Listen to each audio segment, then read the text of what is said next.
to Season 2 of the NAPABA Coffee House, brought to you by the generous support of our sponsors. I'm Priya Purandare, and I'm the Executive Director of NAPABA.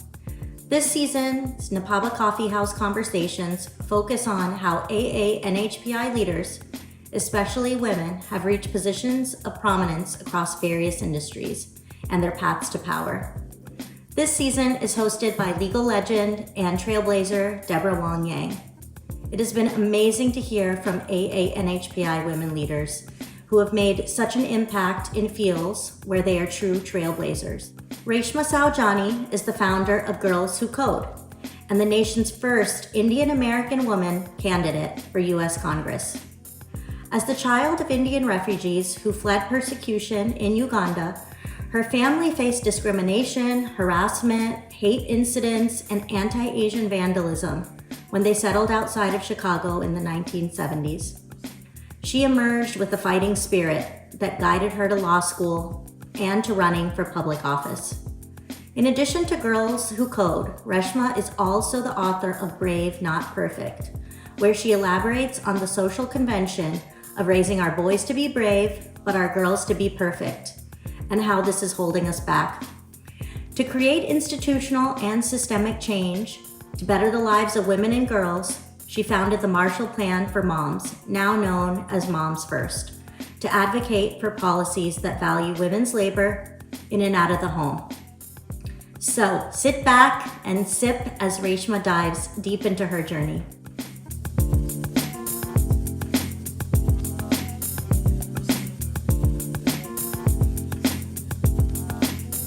Thanks for joining us, everyone. Reshma Saujani is a leading activist and is the founder of Girls Who Code. And she went on to also found the Marshall Plan for Moms. I love the names, Reshma.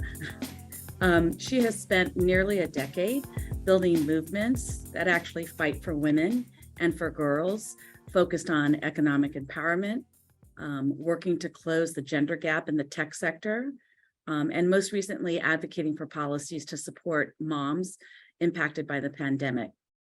She's also the author of the international bestseller, Brave, Not Perfect. We'll come back to that. I love the title. And her influential TED Talk, Teach Girls Bravery, Not Perfection, has more than 5 million views globally. Reshma began her career as an attorney and as a democratic organizer. In 2010, she surged onto the political scene as the first Indian American woman to run for Congress. And during the race, Reshma visited local schools and saw the gender gap in computing classes firsthand, which led her to start Girls Who Code. She also served as New York City's deputy public advocate, where she created innovative partnerships to support dreamers and promote campaign finance reform, among other things. In her 9-year tenure as the CEO of Girls Who Code, which is actually where I met Reshma, our law firm in Reshma was just starting out, and we got involved at that point in time. And Reshma was actually really exciting for me to see, what it was, how it started to change, because we were involved for years, and really sort of like where you took it. I want to, we'll talk to you about that so our listeners can understand that. But honestly, what I was going to say to you is that it just fills my heart with great joy to see how much that has changed, and turning into an organization of prestigious nonprofits in the country. Today, Girls Who Code has taught over 300,000 girls through direct in-person computer science education programming, and reached 500 million people worldwide through its New York Times best-selling book series and award-winning campaigns. And finally, in 2019, not surprisingly, Girls Who Code was awarded the most innovative nonprofit by Fast Company. So, Reshma, it's great to see you again. And thank you. No, thank you. And thank you for joining us today. I can't tell you how thrilled we are. This season's NAPABA's Coffee House podcast is actually focused on exploring how Asian Americans have ascended to positions of power in all different kinds of industries. And what we're really trying to do is focus on how Asian American women have done so and what ground we still have to cover. I'm hoping that some of the things that you share, some of the things you went through, some of the ways that you thought about some of these things and launched them can be inspirational to a younger generation. And so that they have the confidence and ideas to know that they can go forth and do, wonderful and amazing things like you and so many other Asian American women. You've been such a beacon of inspiration for us and what it means to actually be a strong Asian woman. And you've been in two sectors that are important to all of us because we don't have great presence in them. That's in the congressional runs and representation, and that's in the world of tech. So I'm looking forward to exploring these themes with you further today. So let's get started. So I think one of the things is, let's just talk a little bit about your background, because that's something that people don't really know, and your parents' journey here to the United States. I understand that they were immigrant refugees that actually had fled Uganda. Yeah. Idi Amin came to power in that country and began his reign of terror. I can't even begin to imagine what kind of experience that was for your family, for you, for your parents. Can you talk to us a little bit about that experience, because it is so unique, and some of the things about how that sort of shaped you as a young child? Because we know you and love you today, but you are the manifestation of who you were as a younger Oh, person. absolutely. Well, my parents came to this country in the 70s, the late 70s, when they were in their 20s. And they were part of a big family, but they were the only ones that got refugee status to come to America.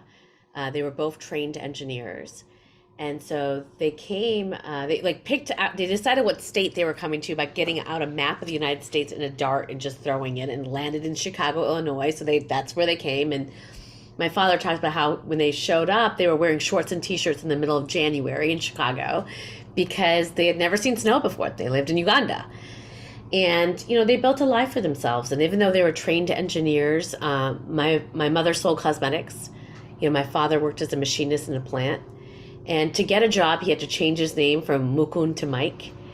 And, they were, basically raised us in a kind of a working class family in Schaumburg, Illinois, where there just wasn't a lot of brown people. And it was the 1980s, and it was, Vincent Chin, you remember that, right? So there Right, wasn't, there was so much discrimination and racism towards Asians, towards people of color. And I face that every single day. And my sister and I recently, we talk about, we faced like hate crimes, violence, attacks, what I mean, on a daily basis. Yeah. Our house would get spray painted, go back to your own country. My mom would get harassed for wearing a sari at the local Kmart. I was bullied in school. And, our parents' kind of way of dealing with this was really about assimilation. I remember this one time when our house was spray painted. My father was outside, with Clorox, literally like scraping the side of the house. And I remember he was almost like humming a Bollywood tune. Oh. And I remember watching him, but I remember thinking, Deborah, I am never going to be you. I'm never going to not fight, because for them, this was the tax that they had to pay to be in this country. Yeah. And as a first generation, this is my country. You know what I mean? Like, I'm not paying that tax. Yeah. With my silence. Yeah. And so I think that growing up with that experience was deeply profound for me. Yeah. I actually was a young lawyer in Chicago in the 80s, the late 80s. And I remember what a difference it made when Mayor Washington took office and how it just changed. We actually ended up starting an Asian bar organization there for young lawyers because he gave us the seed money and he gave us that opportunities to help galvanize, and which actually became part of the starting group of NAPABA. So, having those seeds out there, and helping others create opportunity, for others to flourish and for communities to flourish. And so I think that, that experience for you, because I grew up in California and moved to the Midwest, I was stunned by the kinds of things I heard, the kinds of things people said to me, and it wasn't anything close to what you went through. But you realize that it sort of makes you feel like, wait a minute, why are you talking to me like this? Because I'm American I belong here. This is my country. I don't want to be in any other country. But it's this whole dialogue that, you and I can have that conversation one day over a glass of wine. It's a much longer one about just sort of like keeping your culture alive and keeping who you are alive, but also trying to assimilate into, a broader sort of life that is reflective of many cultures. So, what I hear from you is that some of that gave you that fighter spirit, right? And that, it really influenced your identity. There's a story, and I'm not sure that I even know it, but I've heard of it, about how you got into Yale Law School.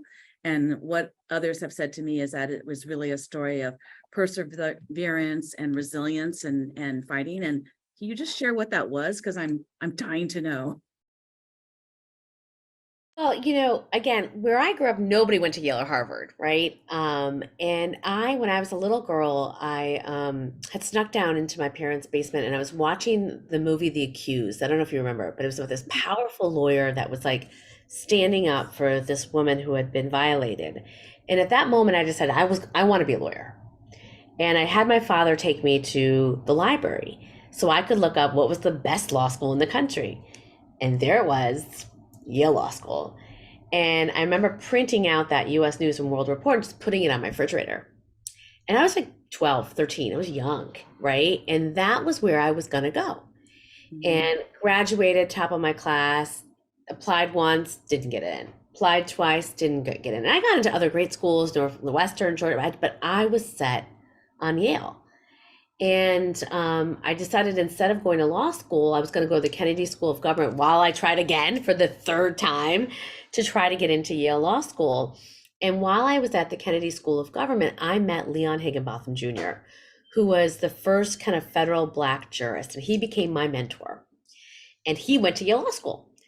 And Leon had said to me when I told him about like my obsession, he's like, "Oh, I got you. Like, they got a picture of, they got a whole, when you walk into Yale Law School, the first picture you see is mine, right? Like, I'm going to write you a recommendation letter." And before he really got to finish my recommendation letter, he died. And so when I was at his funeral, I met the assistant to Dean Cronman, who was then the dean of law school. Long story short, she got me an appointment to meet the dean. I made my case to Dean Cronman, and he said, "All right, I'll make you a deal." You know what I mean?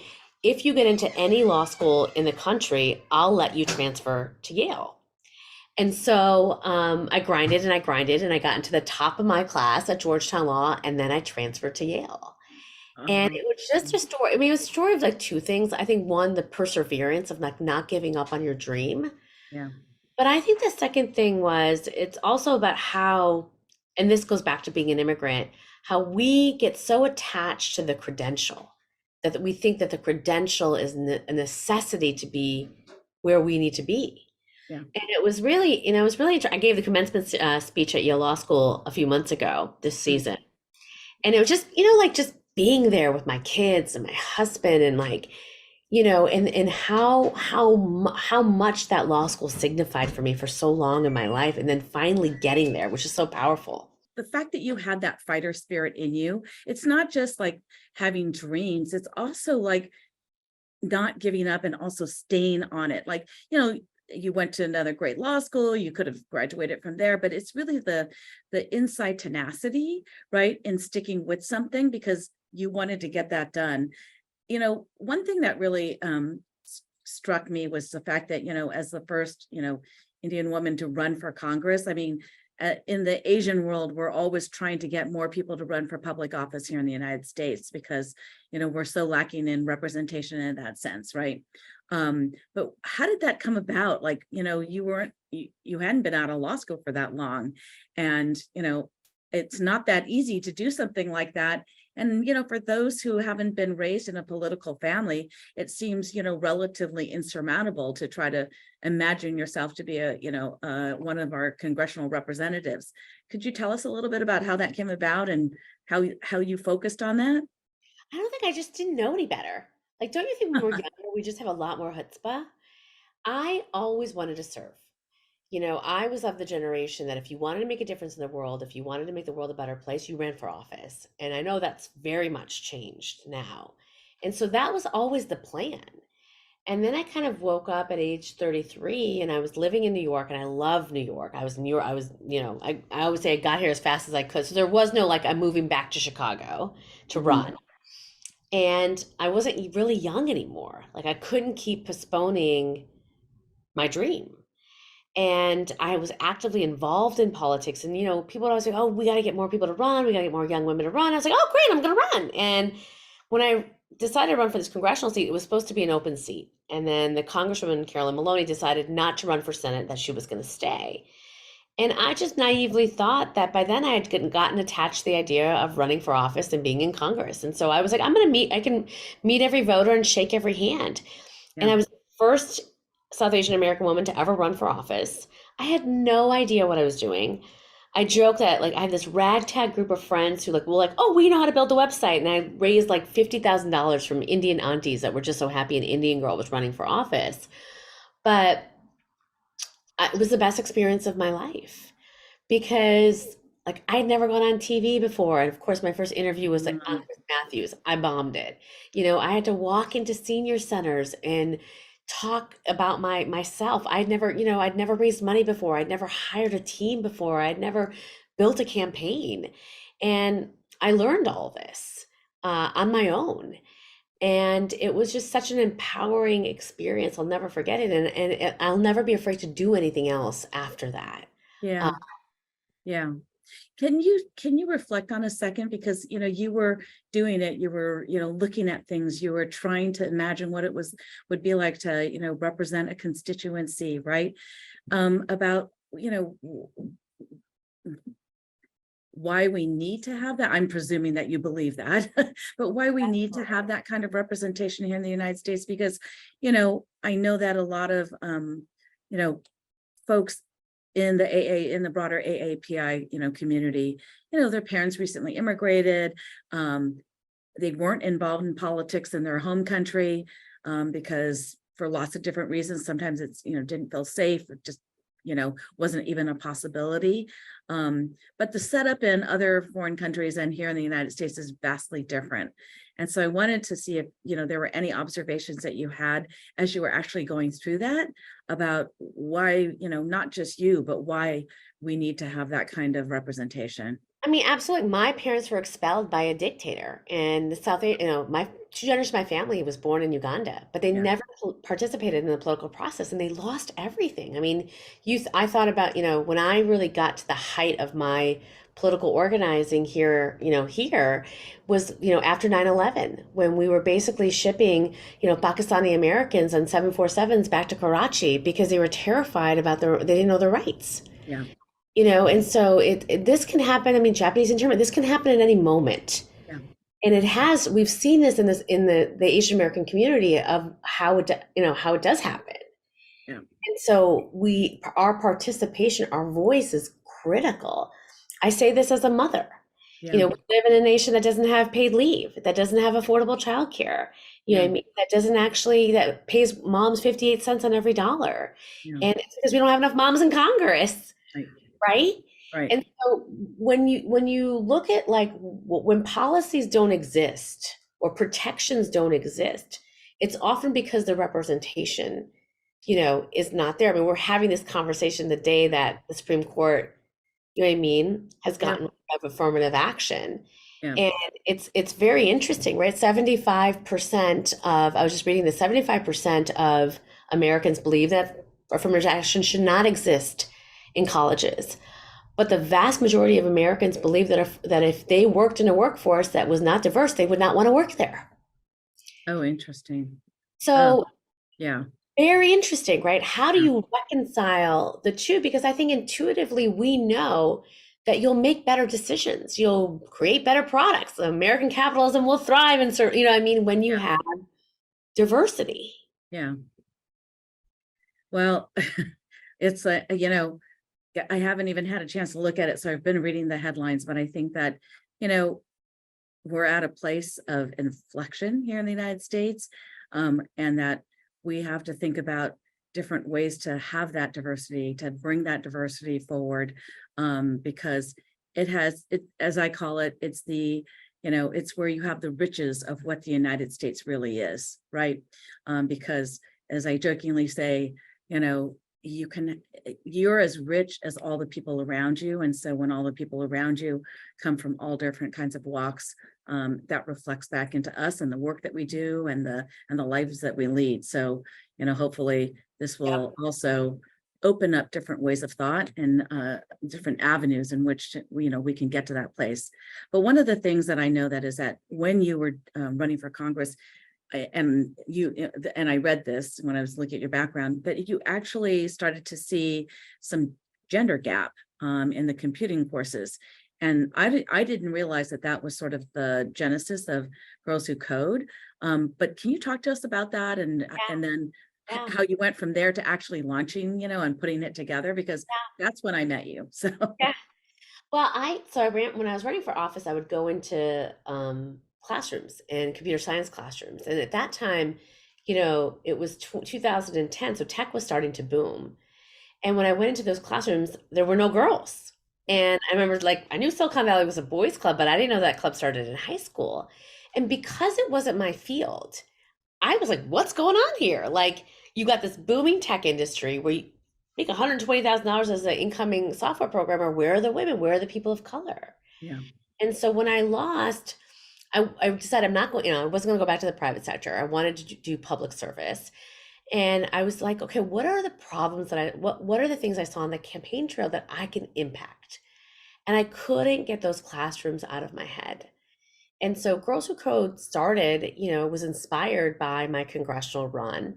Mm. And for about 2 years, I started just after work, you know, I was working as a deputy public advocate. At lunch in the morning, I would just talk to computer scientists, economists, teachers, people, trying to understand, well, what, and I learned about women in tech and that there were less than 20% of those of women in tech, and that when in the 1980s we were almost at parity, and then we pushed women out, and what were the interventions and how do you change it? And so Girls Who Code really started as just an idea of like, okay, if you wanted to build the pipeline and you wanted to get more girls in tech, how could you do that? And it started really as an experiment. And my motivation starting Girls Who Code was really about the American dream. Mm. It was really about saying, hey, like actually there are no girls in tech, not white, not black, not trans, not gay, not poor, not rich.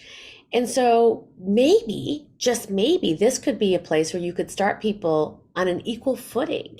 Mm. And so, you know, in my first classrooms, I had a girl who came from a homeless shelter in Harlem, sitting next to a girl who went to the best private school in New York City. And neither one of them knew how to code. And so they were both starting at the same place. And of course, and they were both equally recruited, right, by a Microsoft or a Google later to go work in tech. And I thought that that's how you achieve the American dream. And that was really my inspiration. And then, you know, during that first class, I actually invited my friend, so I've been doing a lot of work on undocumented students. I started the first scholarship for undocumented students in the public advocate's office. So I invited my friends from the New York Immigration Coalition to come and talk. And the task for the students were to say, if you were to design any app, any tool to help undocumented students, what would it be? And I remember sitting in that room and just watching the ideas and watching the ways, and it just hit me. I was like, even though I may have lost my race to Washington to get to Congress, maybe I can inspire a generation of girls to be change makers, you know, to fight, to get a cure to cancer, COVID, and climate. And that then became the mission of Girls Who Code. And like, you know, I guess my obsession with scale. Yeah. Well, that's what I wanted to ask you about, because that's the part that I think mystifies a lot of people. Because, you know, what was the, like, let's talk about it. When Girls Who Code first started, you know, it was small. You know, describe what that was and then explain how you scaled up, because Right, because we're actually 600,000 girls now. I had Yeah, like, yay, yeah, yay. yay, and millions that we've reached through our programs. Well, you know, it started as a summer camp, which we hosted at your office in Yep. LA, and which was, we would put 20 girls in a room and we would embed them in a classroom inside a technology company or a law firm. Um, and then then 2 years and I was like, okay, wait, I could have hundreds of these and run the largest summer camp in America, but we're not going to get to, because the goal that we had after our first year was to close the gender gap in technology. And so we Mhm. hired McKinsey to come and basically back end how many girls would you have to go through your programs in order to get to gender parity in the technology workforce. And we said, how long will that take us to do? All right, 10 years. But that means that every year we got to teach 20 girls, 100 girls, 1,000 girls, 10,000 girls, 20,000 girls, 100,000 girls, right? And so I knew pretty early on, maybe in year two, that it couldn't just happen through our summer programs. And so I had this idea of starting after school programs because at that time, less than 1 out of 10 schools was offering computer science. Right. And people were desperately looking for things to do. Yeah. And I thought that the way that I could ignite that is through my students. So what I would do at every summer camp, at the end of every graduation, I'd say, all right, you had an amazing summer. They're all crying. They've made their best friends. They've learned something. They're inspired. And I'd say, all right, I got one ask for you. I want you to go back to your school and I want you to launch a Girls Who Code club. And that's how we launched our Girls Who Code clubs program, which, right before the pandemic, we had 10,000 of those across the country, and then in Canada, the UK, in India. And so that was really the massive accelerator. And then we went into colleges and we started Girls Who Code Loops because we found that, the pipeline is also leaky for women once they declare computer science as a major. And so that if we could create a sisterhood in college, you would reduce the dropout rate. Yeah. Yeah. Well, I mean, that's just fantastic. I mean, and it continues to be kind of a world and an environment where having some of the female, contribution is oh so critical, as we, and just so you know, I want you to know the very first Snap story I ever posted was actually at a Girls Code event because I can't tell you the joy that I had that day being with these young, beautiful, inspiring women of all different, colors and shapes and everything. Yeah. And we took I was taking a selfie of because I was so excited to be there. And they all saw what I was doing and they asked, and I told them I was going to post it on my Snap stories, but I hadn't done it yet. And so they all crowded around me. So it was like the frame was filled with these young girls. And literally, it's to this day, it's one of the those images that bring you such great joy and such happiness from that day. And that was that. So, thank you. No, thank you for that. Let's switch gears for a sec, because this is another thing that I thought, you're very good, I think, about coining kind of things that are going on and building solutions for us in a few words. Okay. Because this bravery, not perfection. Oh my goodness. Talk to me about how that came about and really what that focus is, because I think it's going to so resonate with so many of our, Well, I mean, I was inspired by my students, so many of them who had first started learning how to code, they would call a teacher over, right? And during the first week, nobody knew how to code. And they would call a teacher over and they'd say, I don't know what code to write. And the teacher would look at their screen and she'd see a blank text editor. But if she pressed undo a few times, she saw that her student actually wrote code, but then deleted it. So instead of showing her the progress that she made, she'd rather show her nothing at all. It's this idea of perfection or bust. I tell the story on the TED stage, and I'm inundated with people say, I do this too. And what I mean by that is like whether you were a teacher, a lawyer, an artist, dancer, you were erasing the code of your life.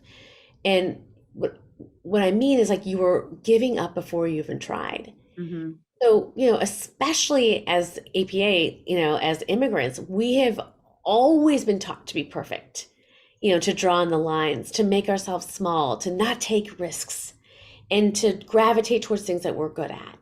And that is the opposite of bravery. And in so many ways, I think that bravery is the antidote of perfectionism and perfectionism has serious consequences. I mean, if you look at it in terms of education, women declare economics as a major. If they get a B in a single course, they drop out. Whereas, boys are like, I got a D, I'm running for president, right? Completely different consequences. I mean, you look at it at Instagram, right? Yeah. It's the levels of anxiety and depression are so high for girls because of perfectionism. You see it in leadership, right? Where women won't apply for a job unless they meet 100% of the qualifications. And I think the antidote to perfectionism is bravery. And what I mean by bravery is not even like running for office or saving a baby from a burning building, but it's like You know, the bravery to, when someone bumps into you, to say, to not say, I'm sorry, right? Yeah, To stand up for yourself, to raise your hand when you feel like you have something to say, yeah. right? That's the kind of bravery that I'm You know, talking I think decades ago, I read this book called 9 to 5, and it was really about, women and women in the workforce and stuff like that. And one of the things that I remember from that is that, women say, I'm sorry all the time, all the right? time. All the time. And you know what? After I read that, I noticed so do I. And so to this day, when I write emails, I always like proof it just to make sure that I've taken out the I'm sorry. And invariably it's in there. It's just literally, it's the way that I talk. And so I have to I'm still trying to teach myself how to sort of like unlearn that. And not because I'm not sorry, but because nobody else is apologizing. I can just get into it and get right into it. And, I've heard other people describe it as, sometimes you'll have to learn how to be comfortable with the uncomfortable, right? And so that, when you find yourself in a place where it's just not so perfect and not so, you've been there before and you've mastered it, it's because you haven't, and that's because you're growing. And so not to be afraid of that, but to Yeah. actually like learn to live with a little bit of the discomfort, so to speak, right? Yep. Um, so, okay. How did you come into creating the Marshall Plan for Moms? First, describe what it is for folks, Yeah. and then tell us how that sort of came about. Yeah. So Marshall for Moms, which is now called Moms First, we Okay. made a change. Started during the pandemic, but when I saw how so many of my students were not going to major in computer science because their mothers were essential workers, and Mm, instead of going to college, they had to take care of their siblings because daycare centers were shut down and schools were shut down. And so I really learned that, for so long, we've just been focused on the wrong things to mm, get to gender equality. We've been focused on fixing women, getting a mentor, getting a sponsor, color coding your calendar, like rather than the structural things that are standing in the way. Like instead of fixing ourselves, we got to fix the system. yeah. The reality is 86% of women by the time they're 44 are a mom. And it's becoming a mom that shifts our ability to achieve everything and anything because we live in a society that doesn't have paid leave. 90% of low income women go back to work one day after having a baby. We Mm, live in a country that doesn't have affordable childcare, the only industrialized nation. 40% of parents are in debt because of childcare. Most women in this country work to work, and at some point, it just doesn't make sense, right? Because the cost of childcare is so expensive. And when we are in the workforce, we're not compensated for our work equally. Moms make 58 cents for every dollar. Every child a father has, he makes a 6% premium. We make a 4% loss. And so that's why it never has, we can never catch up. I mean, something as basic as, most firms are promoted by how long you've been there. Well, guess what? The minute you decide to have a baby, you're out of the race. yeah. Yeah. And so we're always trying to catch up and we never can catch up. Yeah. And so this is to me my big aha, right? In life is we have to focus on structural change. Yeah.